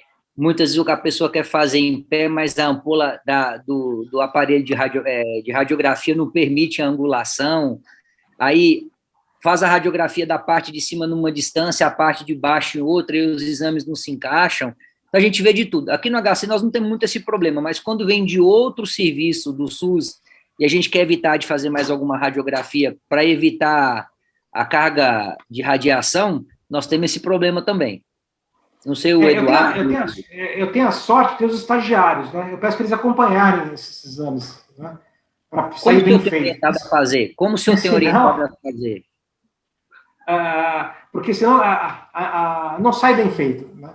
É que nem o raio-x dinâmico lombar, é um debate, faz em pé, faz deitado. Alguns radiologistas falam que é melhor fazer o dinâmico sentado, porque você consegue fazer melhor o arco de movimento. Agora, a gente classicamente tem várias formas de fazer essa inclinação, inclusive com coxinho, forçando, né? Tem várias publicações. Mas o clássico que a gente sempre fez na Santa Casa é deitado, inclinação direita, inclinação esquerda e tração também. Tração faz parte do estudo, né? Para entrar no mix, como você falou, da definição do nível de artrodese. O push prone o senhor tem utilizado? Tração só. A tração, geralmente o acompanhante, o atrovental, que segura a perna, a gente traciona a via cervical. E ela, principalmente nas curvas mais graves, ela ajuda no raciocínio, né, da definição do nível de artrodese. Fabiano, tudo bom? Fabiana, tudo bem? Dr. Robert, parabéns pela aula aí, foi bem bacana. Queria trazer uma dúvida que aparece no meu consultório. A gente vê muito as indicações clássicas de colete de 20 a 40, as cirurgias acima de 50 ou 45. Parece até meio engraçado, mas no meu consultório tem uma moda de chegar a pessoa com 41, 42, curva lombar, com rotação, e a torácica, ela não você tem 41, 42, e a torácica tem 15, tem 19, e você tem um trunk shift relevante, e a paciente chega e fala assim, eu quero operar. Eu fico até meio constrangido, falo, poxa, mas 39, 41, e como não foi uma, não foi duas, já foi algumas, eu não vejo muito abordagem dessa zona cinzenta, que o 40 a 45 ele existe. E muitas vezes é adulto, 21 anos, 22. Eu queria saber se você pega esse caso, ou se só eu que estou com azar de pegar caso assim, e como é que você lida, se você já chegou a operar esses pacientes, até por uma questão estética, algumas evoluem com dor. Existe essa receita que é 45, classe 50 graus, mas realmente se vem com 38, 39, se tem um comprometimento estético grande, você documentou que ela está progredindo a despeito do colete, tem que lembrar que até 5 graus é erro de régua, né? Então, muitas vezes você faz a aferição e vai para 42. O 38 vai para 42. E aí deixou de ser zona cinzenta, foi para 40. Às vezes você manda o radiologista fazer o laudo, e um laudo vem 30, outro laudo 45, e aí o problema é o auditor vendo, né, o exame, você fala assim, vou escolher, esse daqui deu 45, né, para poder ver. Mas realmente é um problema essa zona cinzenta, né? Quando não tem maturidade esquelética, o que eu faço, espero mais um pouco, e geralmente quando ela volta 2, 3 meses, ela está no valor, né, do clássico, né? Mas, assim, eu evito operar com 30 graus, 35, eu espero, e geralmente, quando é muito perto do valor, geralmente tem erro de aferição, você refaz, ou manda para o radiologista refazer e bate os 40 graus, né? Os 40, 42 graus. Mas é um problema mesmo. Eu tenho tentado enrolar esses pacientes, eu já operei uns 2, mas eu esperei uns 3, 4 anos, assim, volta amanhã, volta semana que vem, aí vamos ver se precisa. Aí chega numa hora que realmente a fotografia mostra um trunk shift importante. Eu falei, será que eu estou exagerando? Tem esses fatores que você comentou, né? A DIBA, a rotação do tronco, descompensação do tronco, né? Então, são outros fatores que a queixa estética, né, hoje em dia, né, pesa muito na indicação do tratamento cirúrgico. Professor, vou perguntar bastante, que o senhor sabe bastante, eu quero tirar minhas dúvidas aqui do dia a dia. O senhor tem utilizado os parâmetros cervicais para indicar nível de artrodese? Porque o que eu vejo muito nos pacientes é uma hipolordose cervical, muitas vezes até uma cifose cervical. O senhor tem utilizado algum parâmetro cervical para indicar o nível de artrodese proximal? O que a gente vê, realmente tem muito estudo em relação à perda da lordose cervical nessas adolescentes, né? Então, inclusive no nosso meio, bastante trabalho da Santa Casa de Santos, analisando essa questão, mas eu vou confessar para você que eu não considero isso para nível de artrodese. Eu acredito que é muito compensatório isso, e se você conseguir uma boa correção das suas curvas, sem, claro, perder lordose, descompensar a adolescente, você vai ter uma correção secundária aí, mas realmente a tendência que eu vejo é a hipocifose cervical, né, nessas adolescentes. Mas você já alterou a sua conduta em nível de artrodese pela cervical? Professor, eu nunca... Era exatamente o que eu queria ouvir do senhor, porque assim, o que eu tenho visto? Esses pacientes que têm hipolordose cervical, eu tenho visto compensar com a graduação da cifose torácica. Então, por exemplo, eu acabo fazendo essa correção de forma indireta, né? Tento fazer mais um pouco de cifose torácica e lordose lombar, para tentar puxar esse SVA e, ao mesmo tempo, trazer a lordose cervical de forma indireta. O que eu tenho utilizado proximal, mas é só o ombro mesmo, né? Quando eu tenho aquela curva que é ingrata, que nenhum cirurgião de coluna quer ver, que é aquela escoliose cérvico-torácica, aí eu tenho entrado eu e o professor Elton, né? A gente opera junto, então eu acabo pegando opinião, porque ele tem muita experiência. Pouquíssimas vezes a gente invadiu a cervical e aí você inclui a cervical no meio.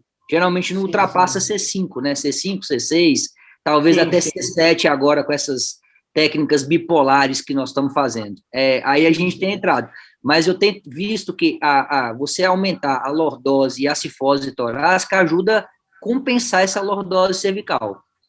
Vou aproveitar e fazer mais uma pergunta. Eu vi que o senhor mostrou a densidade de implante para correção de escoliose, né? Que foi até o trabalho do Alberto lá, que é um trabalho excepcional. O senhor tem utilizado menos ou mais implante se o parafuso é poli ou mono? O meu critério da densidade é em relação à flexibilidade, né?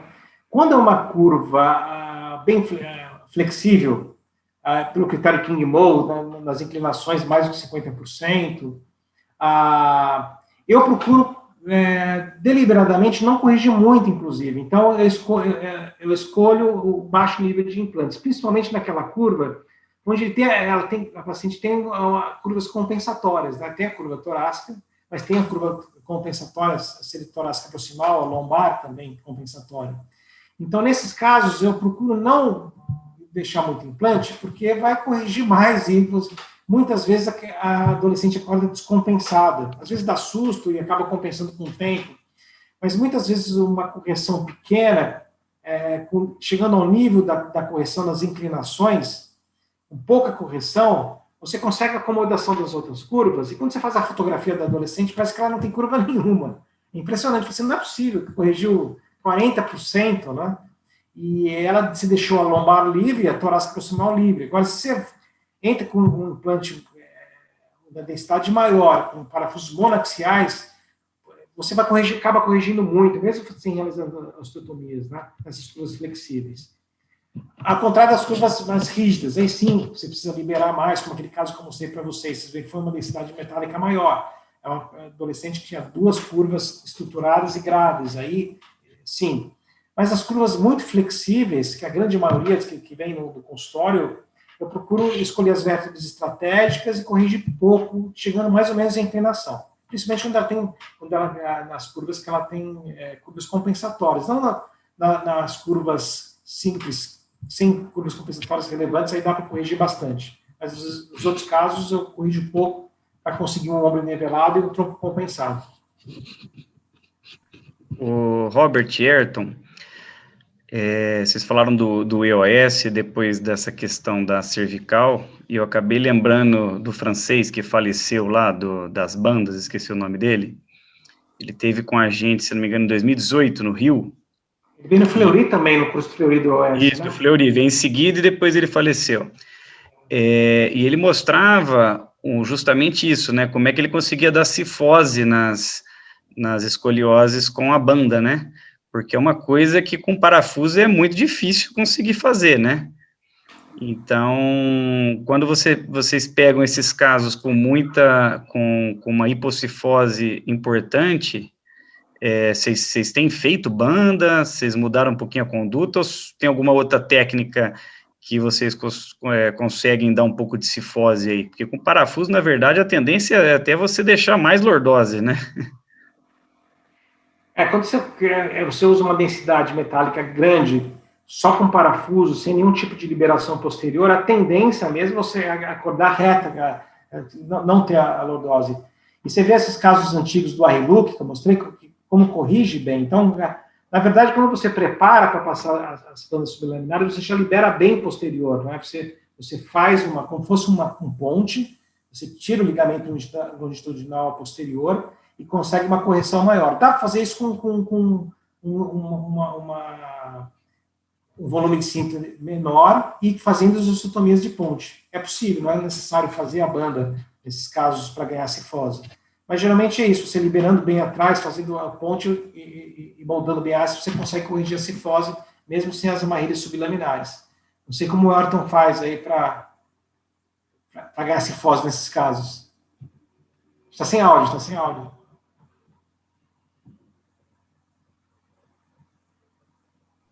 Liga seu áudio, Ayrton. Desculpa, eu acho que o senhor matou a charada, eu concordo com o senhor. Eu acho que o que faz a cifose não é a banda, é a liberação que se faz para passar a banda, né? Então, o que eu vejo que muitas vezes a gente usa no dia a dia para conseguir cifose é o que a gente tenta tirar do Sherman, né? Você faz uma liberação posterior boa para tentar tirar a cifose do Sherman. E eu acho que se você fizer uma liberação da torácica boa, você consegue ganhar a cifose que precisa para a torácica. Independente do implante, né? O que eu acho que todos nós fazemos no dia a dia, eu venho de uma época que se fazia muita artrodese de alta densidade, Eduardo, acho que o Thiago, o Fabiano, o professor um pouco mais velho, pegou mais técnicas, né? O que eu acho que o princípio é que muda muito, o implante com o tempo vai mudar, nós já passamos para gancho, fio sublaminar, parafuso mono, porque não tinha o poly, depois o poly. Eu acho que o que mais muda é a liberação. Inclusive, como o senhor mostrou por toracoscopia lá, tinham pessoas que faziam várias liberações anteriores para tentar ganhar mais cifose ou tirar cifose no passado, né? Que até eu acho um instrumental, uns 15 dias aqui, que era dessas toracoscopia que a gente estava tentando adaptar para endoscópio de alto calibre, né? Para tentar reutilizar essas pinças. Eu acho que a liberação é que é essencial.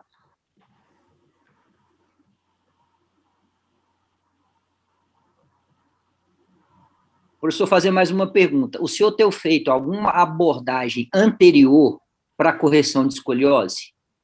Isso já foi bastante usado, era até um serviço de vanguarda nisso, né? O senhor tem feito alguma coisa disso? Olha, na situação de escoliose idiopática do adolescente, não mais, né?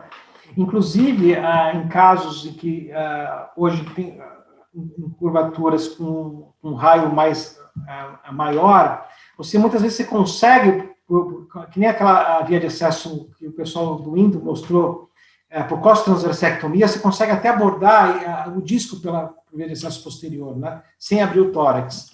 Então, acho que ao contrário das escolioses degenerativas, lá de adulto, que as vias de acesso anteriores começaram a crescer, para a escoliose, depois, com o desenvolvimento de técnicas posteriores, abaixou muito. Então, realmente caiu muita indicação de vias de acesso anterior para o adolescente. Não sei se alguém está fazendo ainda. Agora, o que eu estou vendo, tive a oportunidade de acompanhar aí esses congressos, está voltando em relação a o VBT, que é essa ideia da modulação, né, anterior, vários colegas estão, agora que foi aprovado nos Estados Unidos, então vai dar um boom aí de casos, né? Então, mas assim, o que eu vi tem o problema da morbidade da via de acesso anterior. Eu não sei se vai ganhar um espaço em relação à artrodese. Eu questiono muito isso, mas temos que observar, né, os resultados aí agora que deve aumentar bastante aí com essa experiência depois da liberação do FDA, né?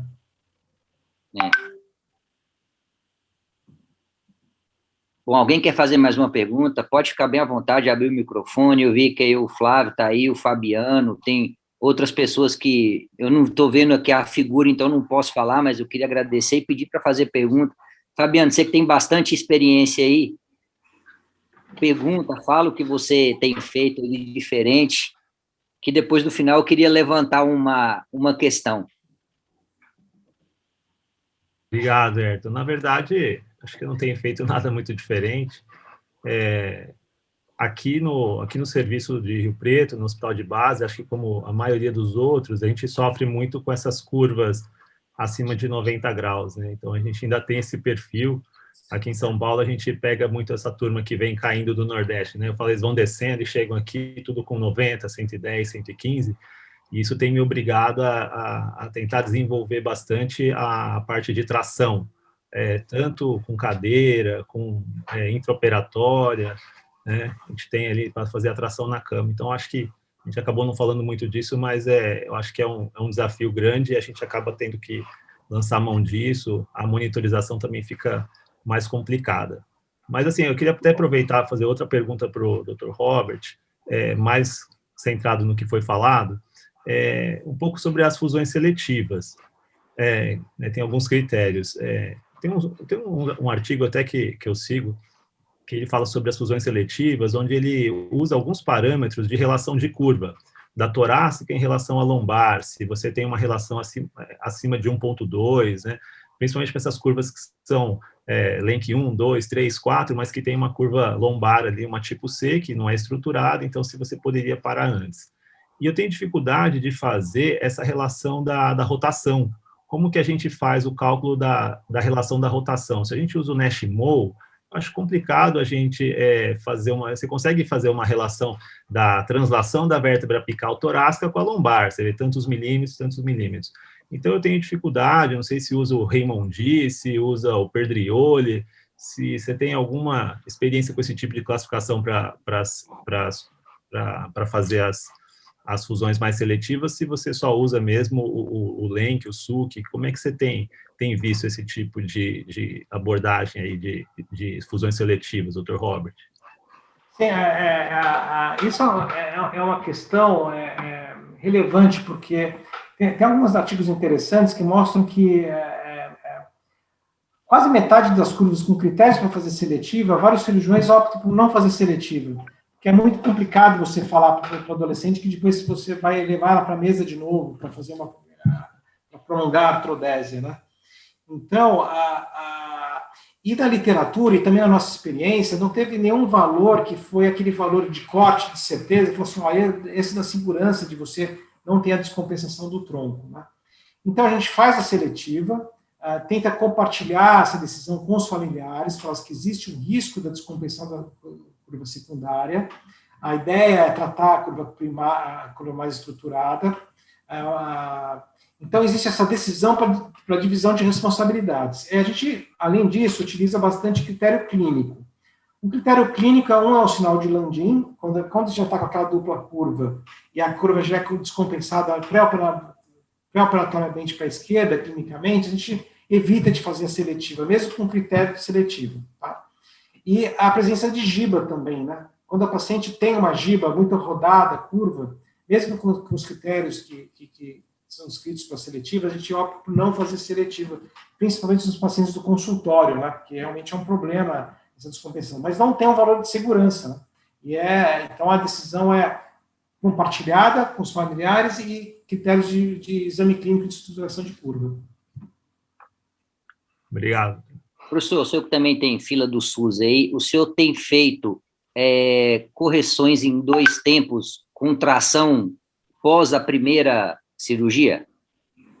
Fabiano, a gente aqui na Santa Casa, a gente fazia muito em 2 tempos, com a dissectomia anterior, colocava na tração, na cadeira de Sanhará, e no segundo tempo fazia a vegetação posterior. Essa indicação caiu um pouco em relação à escoliose idiopática do adolescente, né? Mas, geralmente, curvas, sim, mas para as curvas não idiopáticas, para neuromuscular, congênitas, então, a gente muitas vezes estadia e coloca tração na cadeira, deixa um período para ajudar na correção, inclusive para diminuir a sobrecarga do implante depois da correção, né? Então, sim, estadia, com tração prévia, a artrodese posterior, mas não instrumenta, faz osteotomia, deixa o parafuso, deixa na tração e depois complementa, isso não. E tração intraoperatória? Então, tração intraoperatória não era a nossa rotina. Aí, não sei se você lembra do Ferri, do Canadá, que veio aqui para o Brasil. Ele fez uma propaganda dessa cirurgia com tração, mostrando que todo o tempo cirúrgico dele diminuiu, o sangramento dele diminuiu. Então, a gente fez alguns casos piloto aqui na Santa Casa, né? Inclusive casos que alterou a monitoração durante a tração prévia, né? A gente colocou a tração, a remonitoração alterou, e isso acabou desanimando um pouco alguns casos, a gente fazer tração no ato operatório. Mas conversando com ele, ele falou que simplesmente ele tira peso da tração e continua fazendo sobre tração. Mas é uma ideia interessante, né? Vocês estão fazendo agora de rotina em tração as escolioses idiopáticas? Professor, aqui não. Eu acabo seguindo o que já tinha e, assim, e dá certo.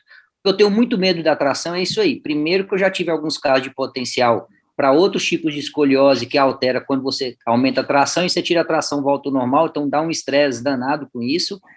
E eu tenho muito medo de você usar a tração e ter complicação da tração. Aí se você vai operar uma escoliose, depois você vai ter que tratar a complicação da tração, né? O que a gente tem feito é liberado bastante e corrigindo com aquelas hastes acessórias. Então, você vai lá na concavidade, coloca a haste, distrai um pouquinho, vai do outro lado, libera. Quando você corrige um tanto bom, você coloca já a haste da convexidade, já tenta puxar mais um pouco, aí dá aquela laceada, aí a gente volta na concavidade, sempre colocando a haste da concavidade primeiro, faz uma correção boa e depois volta com a haste da convexidade. Eu já tive alguns problemas com tração, então eu tenho bastante receio. O pessoal da neurocirurgia usa tração, assim, à torta direita e com bom resultado, né? Tem uma experiência grande. Eu tenho um pouco de medo de tração. E a gente não tem muito todo o aparato para fazer a tração intraoperatória, então acaba fazendo uma coisa meio... coloca um peso diferente, bota rodana, então fica muito... Não fica uma coisa... E desanimou isso mesmo. Teve alguns casos que alterou a monitoração antes de a gente operar. Aí falei assim, e a gente voltou a fazer o tradicional aí que a gente está acostumado também. Robert, você citou o Ferro. O Ferro é aquele colega brasileiro que está no Canadá, né? Isso. Eu lembro quando ele veio em Goiânia num curso. Isso. Ele falou isso e ele mostrava a técnica dele, ele fazia com 3 hastes, né? Ele colocava a primeira na concavidade e depois ele colocava as outras 2. Alguém faz com 3 hastes? Tem muita vantagem de fazer isso? Que eu lembro que todos os casos dele que ele mostrava era com 3 hastes. Ele deixava mais curtinho ali na concavidade, ele corrigia ali, depois ele colocava as outras. Sim. Eu vi alguns casos, ele mostrou, casos principalmente com curas mais graves, ele deixava 3 hastes com uma haste na concavidade, né? Sim, não é a nossa prática, assim, de rotina essa haste adicional, mas eu acho que é uma alternativa dele de ajudar na correção dessas curvas mais graves e não ficar uma distância grande da haste da concavidade para a curva, né? Eu achei legal essa discussão aqui, até para os residentes que estão acompanhando aí até mais tarde, porque o Robert começou a aula dele justamente falando que o importante de tudo é princípios, né? Então, nós estamos discutindo um monte de variante técnica aqui, que no final das contas acaba sendo nosso à la carte, mas o objetivo final é esse, né? A gente escolher direitinho o que vai fazer e fazer da melhor forma que a gente tem recurso e técnica. É isso que vai dar o resultado melhor, né? Então, não adianta né, o cozinheiro passar a receita dele, o outro vai fazer um pouquinho diferente. Se tentar fazer aquela, não vai sair igual, né? Professor, mais uma dúvida. Quando utilizar haste cromo e cobalto, e se o senhor tem algum sarrafo de quilos do peso do paciente para usar haste de titânio e cromo e cobalto, o senhor mescla, como que o senhor tem feito critério para usar o material da haste? Eu prefiro o cromo cobalto em curvas mais rígidas, né? Porque a gente teve casos que a haste de titânio acabou cedendo, porque ela não tem uma firmeza tão grande como a de aço, a gente utilizou muito na Santa Casa o material da USS, que era um material de aço muito resistente, né? E depois começou a utilizar a haste de titânio. Só que a haste de titânio para as curvas muito rígidas, ela acaba cedendo, você acaba não tendo uma correção satisfatória. Então, geralmente, eu não é um critério de peso, eu não utilizo tanto, é mais da rigidez da curva. Caso que precise de uma correção maior, eu faço questão da haste de cromo cobalto. As deformidades flexíveis vão bem também com a de titânio, sem problema.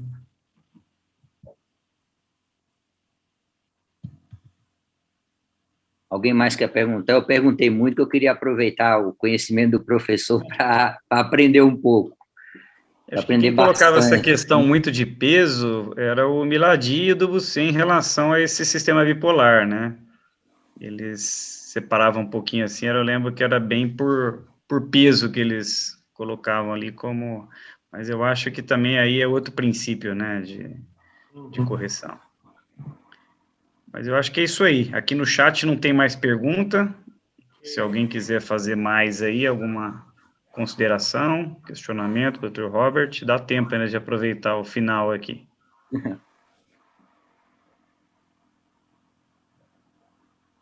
Bom, acho que é isso. Acho que o Robert vai ganhar o prêmio aí, hein? O pessoal ficou animado aí, perguntando até quase 10 horas aqui. Legal. Mas tá ótimo aí. Gostaria de agradecer, então, novamente aí, o Dr. Robert, né, com essa aula, foi muito boa, discussão excelente. Agradecer aqui o Hertinho, o Thiago. O Franz hoje não pôde comparecer, que entrou em uma cirurgia de urgência, que é o quarto elemento aí da diretoria, que nos ajuda bastante também. E agradecer a todo mundo aí que ficou aí até tarde acompanhando, perguntando, interagindo. E aí, daqui a 2 semanas, nós teremos aí mais um tema. Provavelmente vamos continuar na escoliose, se eu não me engano vai ser a aula de escoliose congênita, nós vamos confirmar ainda com o próximo palestrante e vamos divulgar aí nos grupos. Eu gostaria de agradecer, viu, a diretoria e a iniciativa, que para os residentes é maravilhosa, né? E os patrocinadores também que estão envolvidos aí, permitindo esse tipo de atividade, né? E agradecer, tem muito colega com experiência entrando para enriquecer aí. Hoje eu vi o Flávio, tem o Fabiano e outros que eu não estou vendo o nome aqui, peço desculpas. E dizer para os residentes aproveitarem. Tem muita gente boa entrando, aprendendo, ensinando, e é o que vocês vão levar para a vida, porque quando sair da residência, no outro dia já é colega para trabalhar junto. Então, aprenda bastante a teoria para fazer a prova, mas aprenda também os truques da vida, porque algumas coisas a gente tem que se adaptar para viver aqui fora, tá? Boa noite a todos, agradecer a Eduardo aí pela ideia, ao professor, parabéns, professor, cada sua aula que eu vejo é espetacular do que a outra. Ok, obrigado, viu? Um abraço a todos. Boa noite. Ótimo, para quem perdeu, depois vai ficar postado no nosso site e no YouTube, tá? Então dá para mandar os residentes que perderam e assistir depois. Legal, boa noite para todo mundo aí, obrigado, até daqui a 2 semanas. Até.